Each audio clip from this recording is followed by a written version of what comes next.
Ils sont petits, maniables, très efficaces et c'est une arme majeure de la guerre en Ukraine, sont les drones. La Russie et l'Ukraine les utilisent en nombre dans ce conflit. Pour Moscou, c'est un outil de bombardement des infrastructures ukrainiennes. Plus d'une dizaine d'entre eux ont été abattus ces derniers jours par la défense antiaérienne ukrainienne. Kiev, de son côté, les utilise, vous allez le voir, pour des opérations de sabotage près de la frontière. Luc Lacroix pour France 2.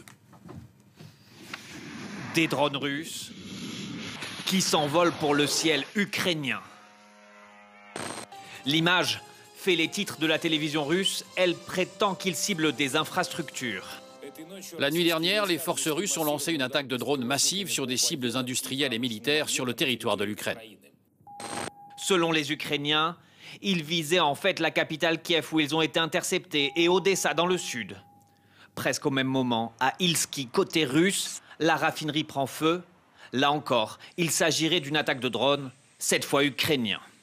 Et ce soir, le gouverneur de Sébastopol en Crimée écrit sur son compte Telegram qu'un drone aurait été éliminé à proximité d'un aéroport.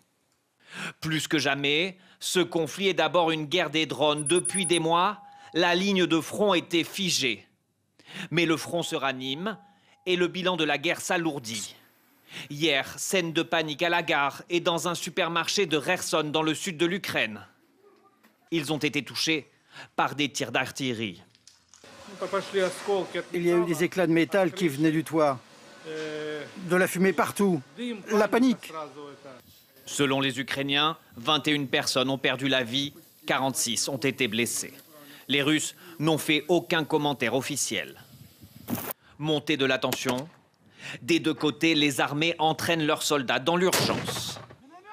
Une contre-offensive ukrainienne est annoncée comme imminente, mais sur leur chemin, les Ukrainiens trouveront les fortifications construites par les Russes. Elles atteindraient 800 km de long, selon certaines estimations.